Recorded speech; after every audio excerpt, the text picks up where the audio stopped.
신한지주, 그냥 신한은행 지주회사라고만 알면 반만 아는 겁니다. 물론 맞습니다.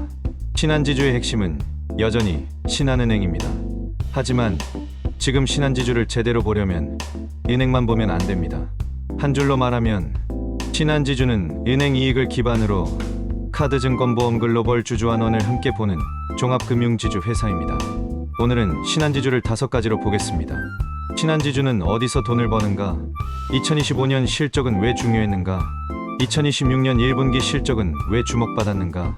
배당과 자사주는 얼마나 중요한가? 진짜 리스크는 무엇인가? 결론부터 말하면 신한지주는 단순 은행주가 아닙니다. 은행으로 안정성을 만들고 비은행으로 수익 다변화를 노리고 CET1과 주주환원으로 재평가를 노리는 금융지주입니다. 이 신한지주, 한 줄로 뭐하는 회사냐? 신한지주는 금융지주회사입니다. 쉽게 말하면 여러 금융회사를 자회사로 둔 지주회사입니다. 핵심 자회사는 신한은행입니다. 여기에 신한카드, 신한투자증권, 신한라이프, 신한캐피탈, 신한자산운용, 제주은행, 신한저축은행, 신한자산신탁, 신한벤처투자, 신한이지손해보험까지 연결됩니다. 즉, 신한지주는 그냥 은행 하나만 있는 회사가 아닙니다. 은행, 카드, 증권, 보험, 캐피탈, 자산운용, 저축은행, 신탁까지 묶은 종합금융그룹입니다. 그런데 여기서 중요한 건 사업이 많다는 게 아닙니다. 중요한 건 이겁니다. 은행이 안정적인 이익을 만들고 비은행이 성장성과 분산 효과를 만들어야 한다는 점입니다. 은행은 예금과 대출에서 이자이익을 냅니다. 카드는 결제 수수료, 카드론, 할부금융에서 돈을 법니다. 증권은 주식거래 수수료, IB, 채권상품 운용에서 돈을 법니다. 보험은 보험료, 보험계약 마진, 운용수익에서 돈을 법니다. 캐피탈은 자동차금융, 리스, 기업금융에서 돈을 법니다. 신한지주는 이 모든 금융사업을 한 그룹 안에서 돌리는 구조입니다. 한 줄로 정리하면 신한지주는 신한은행의 이자이익을 기반으로 카드증권보험 글로벌 사업을 붙여 수익을 다변화하는 금융지주입니다. 이외 지금 신한지주가 주목받냐? 신한지주가 주목받는 이유는 3가지입니다. 첫 번째, 이익 체력이 큽니다. 2025년 신한금융그룹은 연결 당기순이익 4조 9,716억 원을 기록했습니다. 은행주에서 순이익은 기본 체력입니다. 돈을 안정적으로 벌어야 배당도 하고 자사주도 사고 비은행 투자도 할 수 있습니다. 두 번째, 비이자이익이 커지고 있습니다. 금융지주가 이자이익에만 의존하면 금리 사이클에 흔들립니다. 금리가 내려가면 순이자 마진이 압박받고 대출 규제가 강해지면 성장도 제한됩니다.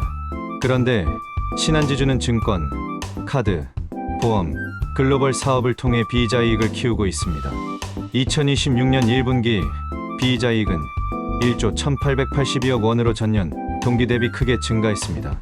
세 번째, 주주환원 기대가 큽니다. 신한지주는 배당뿐 아니라 자사주 매입 소각도 적극적으로 활용하고 있습니다. 2025년 연간 주당 배당금은 2,590원이었고 총연금 배당과 자사주 취득을 합친 총주주환원 규모도 컸습니다. 2026년 1분기에도 분기 배당과 자사주 취득이 이어지고 있습니다.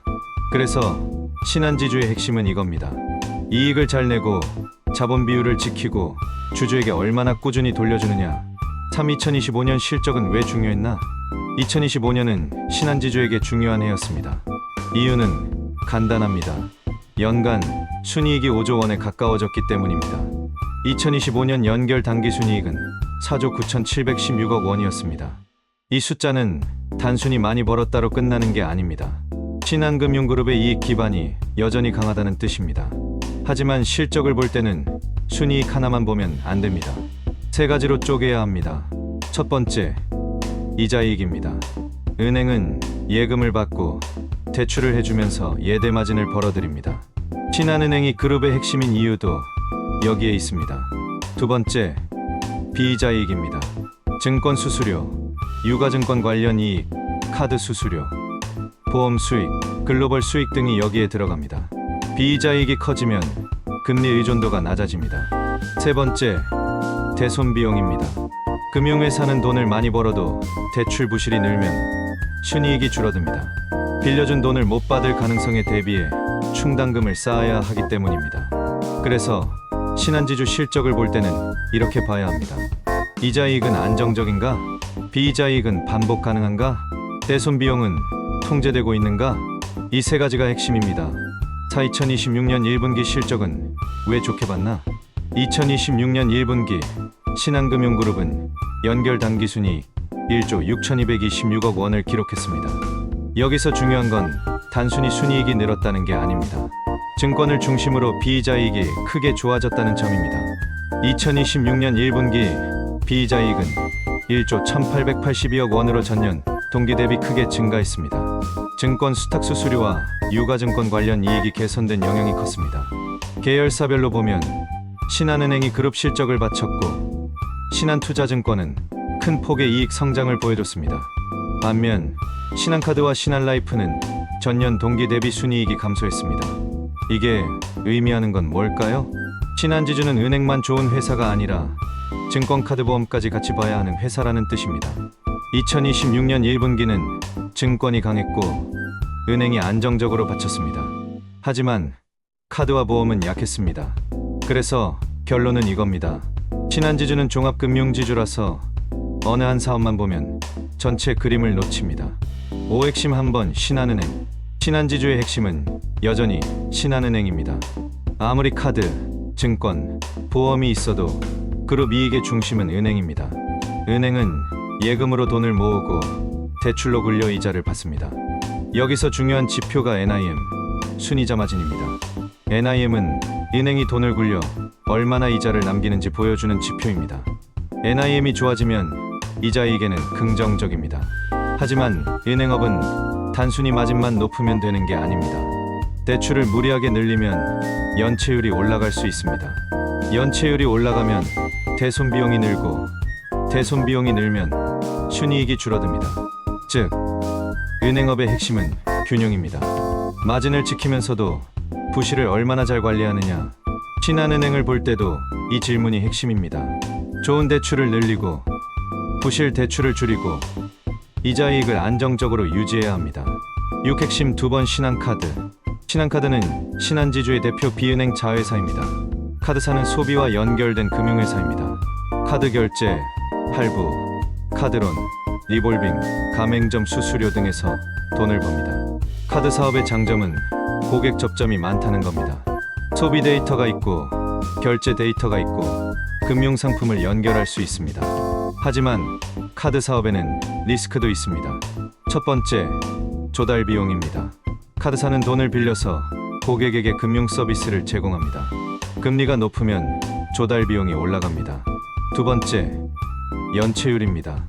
경기가 나빠지면 카드론과 리볼빙 부실이 늘 수 있습니다. 세 번째, 수수료 규제입니다. 카드 가맹점 수수료는 정책 영향을 크게 받습니다. 즉, 카드 사업은 신한지주의 중요한 비은행 축이지만 경기와 금리, 규제 영향을 많이 받습니다. 신한카드를 볼 때는 이 질문이 핵심입니다. 카드 수익은 안정적인가? 연체율은 관리되는가? 조달 비용은 낮아지는가? 7핵심 3번 신한투자증권. 2026년 1분기 신한지주에서 가장 눈에 띈 곳은 신한투자증권입니다. 신한투자증권은 전년 동기 대비 큰 폭의 이익 성장을 보여줬습니다. 이게 왜 중요하냐? 증권사는 금융지주에서 비이자이익을 키우는 핵심 자회사입니다. 주식 거래가 늘면 위탁 수수료가 늘어납니다. 채권과 주식 시장이 좋으면 운용손익이 좋아질 수 있습니다. IB가 잘 되면 기업금융 수수료도 늘어납니다. 그런데 증권 사업은 변동성이 큽니다. 주식 시장이 좋으면 실적이 확 좋아질 수 있지만 시장이 나빠지면 수수료와 운용손익이 동시에 흔들릴 수 있습니다. 그래서 신한투자증권을 볼 때는 이렇게 봐야 합니다. 이번 분기 실적이 좋았다. 하지만 이게 반복 가능한 체력인지 확인해야 한다. 증권 실적은 시장 영향을 많이 받습니다. 특히 유가증권 평가이익과 상품운용 손익은 분기마다 크게 달라질 수 있습니다. 그래서 증권 부문 핵심 질문은 이겁니다. 수탁 수수료와 IB 같은 반복 수익이 늘고 있는가? 아니면 시장성 이익에 의존하는가? 8핵심 4번 신한라이프. 신한라이프는 신한지주의 보험 자회사입니다. 보험사는 은행이나 증권과 전혀 다른 방식으로 돈을 법니다. 고객에게 보험을 팔고 보험료를 받고 장기적으로 운용하면서 이익을 냅니다. 보험에서 중요한 지표는 CSM입니다. CSM은 보험 계약 마진입니다. 쉽게 말하면 앞으로 보험 계약에서 벌 수 있는 미래 이익의 재원이라고 볼 수 있습니다. 또 보험사는 자본 안정성도 중요합니다. 보험은 장기 계약이 많기 때문에 단기 순이익만 보고 판단하면 안 됩니다. CSM이 늘어나는지, 자본 비율이 안정적인지, 신계약 수익성이 좋은지, 해약률과 손해율은 관리되는지 봐야 합니다. 신한라이프는 단기 실적이 흔들릴 수 있지만 장기적으로는 그룹의 중요한 비은행축입니다. 신한라이프 핵심 질문은 이겁니다. 보험이 단기 이익 변동을 넘어서 장기 수익 기반으로 자리 잡고 있는가? 그 핵심 5번, 글로벌 사업. 신한지주의 또 다른 포인트는 글로벌입니다. 신한금융은 베트남, 일본 등 해외 사업에서 의미 있는 손익을 내고 있습니다. 글로벌 사업은 금융지주의 중요한 성장 옵션입니다. 국내 은행업은 이미 성숙했습니다. 가계대출 규제도 있고 예대마진 압박도 있습니다. 하지만 해외에서는 성장 여지가 있습니다. 특히 베트남 같은 시장은 금융 침투율, 디지털 금융, 소매금융 성장 가능성이 있습니다. 다만 해외 사업도 리스크가 있습니다. 환율, 현지 규제, 정치 리스크, 부실 채권, 현지 경쟁이 모두 영향을 줍니다. 그래서 글로벌 사업은 이렇게 봐야 합니다. 국내 성장 한계를 보완하는 옵션이지만 현지 리스크 관리가 핵심이다. 신한지주가 글로벌 사업에서 의미 있는 이익을 계속 낸다면 장기적으로 재평가 요인이 될 수 있습니다. 10주 환원, 배당과 자사주. 신한지주를 보는 투자자들이 가장 많이 보는 포인트 중 하나가 주주환원입니다. 은행주는 성장주보다는 배당주 성격이 강합니다. 그런데 이제는 단순 배당만 보는 시대가 아닙니다. 배당 자사주 매입 자사주 소각을 같이 봐야 합니다. 신한지주는 배당뿐 아니라 자사주 매입 소각도 적극적으로 활용하고 있습니다. 여기서 중요한 건 자사주 소각입니다.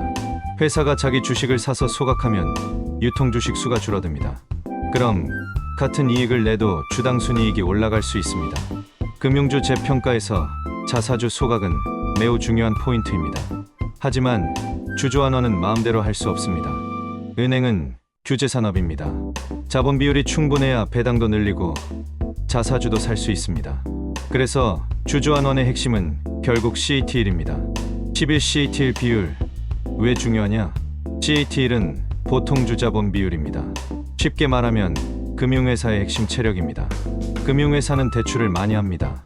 경기가 나빠지면 부실이 생기고 그 손실을 버티려면 자본이 충분해야 합니다. CET1이 낮으면 배당을 늘리기 어렵습니다. 자사주 매입도 어렵습니다. 인수합병도 부담됩니다. 반대로 CET1이 안정적이면 주주환원을 지속할 수 있는 여력이 생깁니다. 신한금융의 CET1 비율은 13%대에서 관리되고 있습니다. 이 정도면 국내 금융지주 중에서도 안정적인 자본 비율로 평가됩니다. 하지만 숫자만 보면 안 됩니다. CET1이 유지되는 방식도 중요합니다. 순이익이 쌓여서 유지되는 건 좋은 신호입니다.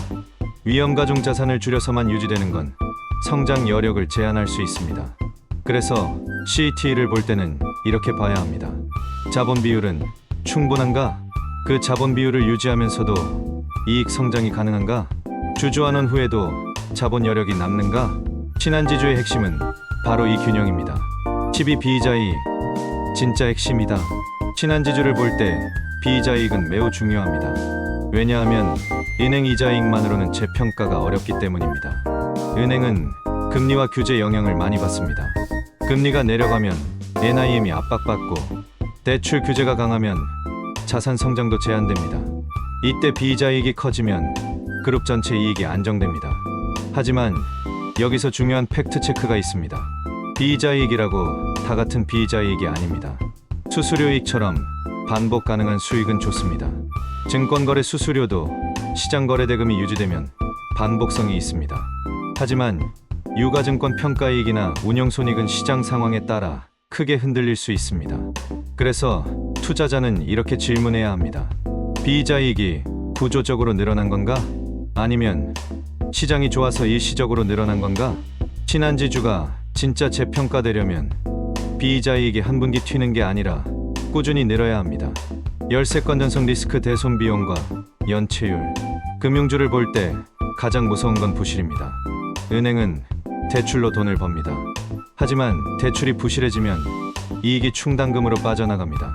아직 신한지주의 건전성은 비교적 안정적으로 관리되고 있지만 부실 리스크는 계속 봐야 합니다. 특히 금융권 전체에서 봐야 할 리스크는 4가지입니다. 첫 번째, 부동산 PF. 두 번째, 자영업자와 중소기업 대출. 세 번째, 카드 캐피탈 연체율. 네 번째, 해외 법인과 글로벌 경기 리스크. 신한지주는 규모가 큰 금융지주라서 리스크 관리 능력이 있습니다. 하지만 리스크가 없다는 뜻은 아닙니다. 배당이 좋으려면 순이익이 안정적이어야 합니다. 순이익이 안정적이려면 건전성이 안정적이어야 합니다. 그래서 배당주로 신한지주를 볼 때도 배당 수익률만 보면 안 됩니다. 대손 비용과 연체율이 안정적인지 반드시 같이 봐야 합니다. 14 신한지주의 강점. 신한지주의 강점을 정리해 보겠습니다. 첫 번째, 강한 은행 기반입니다. 신한은행은 국내 핵심 시중은행 중 하나이고 그룹 이익의 중심입니다. 두 번째, 비은행 포트폴리오가 탄탄합니다. 신한카드, 신한투자증권, 신한라이프가 모두 의미 있는 규모를 가지고 있습니다. 세 번째, 글로벌 이익 기반이 있습니다. 베트남, 일본 등 해외 사업이 단순 진출을 넘어 실제 이익 기여를 하고 있습니다. 네 번째, 주주환원 정책이 강합니다. 배당뿐 아니라 자사주 매입 소각까지 활용하고 있습니다. 다섯 번째, CET1 비율이 안정적입니다. 자본 비율이 안정적이어야 금융지주는 주주환원과 성장을 동시에 추진할 수 있습니다. 한 줄로 말하면 신한지주는 은행 안정성, 비은행 다변화, 글로벌 성장성, 주주환원을 모두 가진 금융지주입니다. 15 신한지주의 약점. 하지만 약점도 있습니다. 첫 번째, 은행업 자체가 규제 산업입니다. 가계대출 규제, 예대금 미차 압박, 금융소비자 보호 규제, 충당금 적립 요구가 계속 나올 수 있습니다. 두 번째, 카드와 보험은 경기와 금리에 민감합니다. 신한카드는 연체율과 조달 비용을 봐야 하고 신한라이프는 보험 손익과 투자 손익을 봐야 합니다. 세 번째, 증권 실적은 시장 영향을 많이 받습니다. 증권 수익은 시장 상황에 따라 변동성이 큽니다. 네 번째, 대손 비용 증가 리스크가 있습니다. 경기 둔화와 부동산 PF, 자영업자 대출 문제가 커지면 충당금 부담이 늘 수 있습니다. 다섯 번째, 주주환원 기대가 이미 주가에 반영됐을 수 있습니다. 좋은 회사와 좋은 주식은 다릅니다. 주가가 이미 기대를 반영했다면 실적이나 환원 정책이 조금만 약해져도 주가가 흔들릴 수 있습니다. 즉, 신한지주는 좋은 금융지주지만 리스크가 없는 회사는 아닙니다. 16 투자자가 봐야 할 핵심 숫자. 신한지주를 볼 때는 숫자 몇 개만 기억하면 됩니다. 연간, 순이익, 5조 원 안팎의 이익 체력이 유지되는지 봐야 합니다. CET1 비율 13%대를 안정적으로 유지하는지가 중요합니다. 총주주환원율, 배당과 자사주 매입 소각을 합쳐 얼마나 돌려주는지 봐야 합니다. NIM, 순이자 마진이 안정적인지 봐야 합니다. 비이자이익, 증권, 카드, 보험, 글로벌 이익이 꾸준히 늘어나는지 봐야 합니다. 대손 비용률, 부실 비용이 과도하게 늘지 않는지 봐야 합니다. 연체율과 고정이하여 신비율, 은행과 카드의 건전성이 핵심입니다. 신한투자증권, 실적, 증권, 부문 호조가 반복 가능한지 봐야 합니다. 신한라이프 CSM과 자본 비율, 보험의 장기 수익성과 자본 안정성을 봐야 합니다. 자사주 소각 규모, 금융주 재평가에서는 자사주 소각이 매우 중요합니다. 이 숫자들이 안정적으로 좋아지면 신한지주의 재평가 가능성도 커집니다. 17배당주로 볼 때 주의할 점. 신한지주는 배당주로 많이 봅니다. 하지만 배당주라고 무조건 안전한 건 아닙니다. 배당 수익률이 높다는 건 두 가지 의미가 있습니다. 하나는 배당을 많이 준다는 뜻입니다. 다른 하나는 주가가 낮게 평가받고 있다는 뜻입니다. 주가가 낮은 이유가 단순 저평가라면 기회일 수 있습니다. 하지만 건전성 리스크, 규제 리스크, 실적 둔화 때문에 낮은 거라면 조심해야 합니다. 그래서 배당주를 볼 때는 배당 수익률만 보면 안 됩니다. 배당 성향, CET1 대손 비용, 순이익 지속성을 같이 봐야 합니다. 신한지주를 배당주로 볼 때 핵심은 이겁니다. 배당의 원천은 순이익이고 순이익의 안정성은 자산건전성에서 나온다. 그리고 자사주 소각까지 같이 봐야 합니다. 배당은 현금으로 받는 환원이고 자사주 소각은 주당 가치를 높이는 환원입니다. 신한지주는 이 두 가지를 함께 봐야 합니다. 18주가 재평가 포인트. 신한지주가 더 재평가되려면 무엇이 필요할까요? 첫 번째, CET1 13%대 안정 유지입니다. 자본 비율이 안정적이어야 주주환원을 계속할 수 있습니다. 두 번째, ROE 개선입니다. 금융주는 결국 자기 자본 이익률이 중요합니다. 자본을 얼마나 효율적으로 굴려 이익을 내느냐가 핵심입니다. 세 번째, 비은행 이익의 질적 성장입니다. 증권이 일회성으로 좋은 게 아니라 반복 가능한 수익을 만들어야 합니다. 카드와 보험도 안정적으로 회복돼야 합니다. 네 번째, 대손비용 안정입니다. 충당금 이슈가 반복되면 시장은 금융주를 할인합니다. 다섯 번째, 주주환원 지속성입니다. 배당과 자사주 소각이 한 번이 아니라 꾸준히 이어져야 합니다. 정리하면 신한지주의 재평가 공식은 이겁니다. CET1 안정 ROE 개선, 비은행 이익 성장 건전성 안정 주주환원 지속, 이 다섯 가지가 맞물려야 합니다. 19. 마지막 체크리스트. 신한지주를 볼 때는 이 체크리스트를 보시면 됩니다. 연간 순이익이 5조 원 안팎에서 유지되는가? CET1 비율이 13%대를 지키는가? 배당과 자사주 소각이 꾸준히 이어지는가? NIM이 급격히 훼손되지 않는가? 비이자 이익이 일회성이 아니라 반복 수익으로 늘어나는가? 신한은행 연체율과 고정이하여신 비율이 안정적인가? 신한카드 연체율이 과도하게 올라가지 않는가? 신한투자증권 실적이 시장성 이익에만 의존하지 않는가? 신한라이프 CSM과 자본 비율이 안정적인가? 글로벌 사업 이익이 꾸준히 늘어나는가? 대손 비용률이 계획 범위 안에서 관리되는가? 금융당국 규제와 경기 둔화 리스크는 없는가? 이 중에서 가장 중요한 건 세 개입니다. CET1 비율, 비이자 이익의 질, 대손 비용 관리, 이 세 개가 신한지주의 핵심입니다. 21줄 결론. 신한지주는 그냥 신한은행 지주회사가 아닙니다. 신한은행의 안정적인 이자 이익을 기반으로 카드증권보험 글로벌을 붙이고 배당과 자사주로 재평가를 노리는 종합금융지주입니다. 하지만 투자 관점에서는 배당만 보면 안 됩니다. 배당의 원천은 순이익이고 순이익의 안정성은 자산 건전성에서 나오고 장기 재평가는 비은행 이익과 주주환원 지속성에서 나옵니다. 한 줄로 다시 정리하면 신한지주는 은행으로 버티고 비은행으로 다변화하고 CET1과 주주환원으로 재평가를 노리는 대표 금융지주, 그게 바로 신한지주입니다.